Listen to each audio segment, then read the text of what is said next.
Hello friends, welcome to the channel Homeo Gardening. आज के video में हम डिस्कस करेंगे मूंगफली की काली जड़ और कॉलर रोट के बारे में और उसके होम्योपैथी कंट्रोल के बारे में, यानी कि ग्राउंडनट, रूट रोट और कॉलर रोट को होम्योपैथी दवाइयों से कैसे कंट्रोल किया जा सकता है या कैसे उस बीमारी का नियंत्रण किया जा सकता है। ये दोनों ही फंगल डिजीज़ हैं, फंगस के द्वारा फैलाई जाती हैं। सबसे पहले इनके साइंस और सिम्टम्स के बारे में बात करते हैं, उसके बाद इनके ट्रीटमेंट के बारे में बात करेंगे।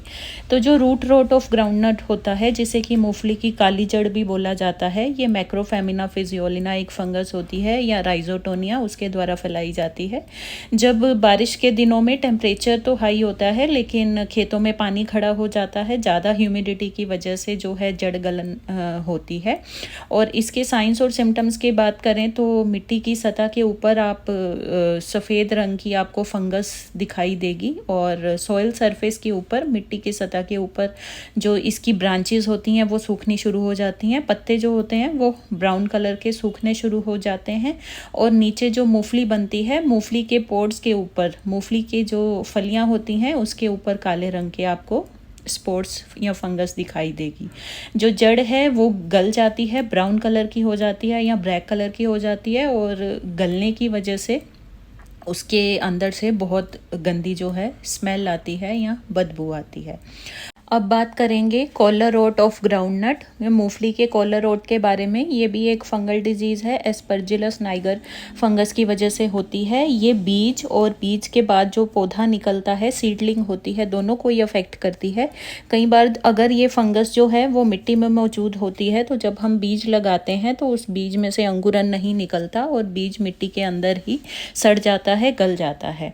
और जब ये पौधा निकलता है, सीडलिंग को अफेक्ट करती है और पौधा निकलता है, तो जो कोटिलेडन्स होते हैं उनके ऊपर जो है आपको ब्राउन कलर के छोटे छोटे धब्बे देखने को मिलते हैं। और ये स्टेम और रूट के बीच का जो हिस्सा होता है, जिसे कि हम कॉलर बोलते हैं, तने और जड़ के बीच का जो हिस्सा होता है उसे हम कॉलर बोलते हैं, उस जगह पे जो सड़न है वो शुरू करती है। धीरे धीरे ये सड़न ऊपर फैल जाती है और जो पौधा होता है सारा का सारा गल जाता है और कोलैप्स हो जाता है, बीच में से टूट के जो है गिर जाता है। तो रूट और कॉलर रोट में यही अंतर है कि जो रूट रोट होता है वो सिर्फ जड़ में होता है, और जो कॉलर रोट होता है वो जड़ और तने के जो बीच वाला हिस्सा है उसमें होता है। अब बात करेंगे होम्योपैथिक मैनेजमेंट के बारे में। तो दोनों ही बीमारियों में एक ही दवाई यूज़ होती है, चाहे वो रूट रोट हो या कॉलर रोट हो। मेडिसिन की पिक्चर ऊपर आपको स्क्रीन पे दिख रही होगी। मेडिसिन का नाम है फॉस्फोरस 30। ये फॉस्फोरस आपको 30 पावर में लेनी है, और 1 एकड़ लैंड के लिए 100 ml जो दवाई है 200 लीटर पानी में मिक्स करके आपको जड़ में देनी है। आप 2-2 दिन के या 3-3 दिन के गैप पे आप 4 बार दे सकते हैं, या हफ्ते के गैप पे भी 4 बार दे सकते हैं।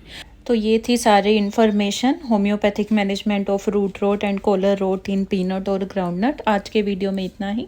वीडियो इन्फॉर्मेटिव लगा हो तो बाकी अपने गार्डनर और फार्मर फ्रेंड के साथ शेयर कीजिए, और फ्री वीडियोस के लिए चैनल को सब्सक्राइब कीजिए। Thanks for watching.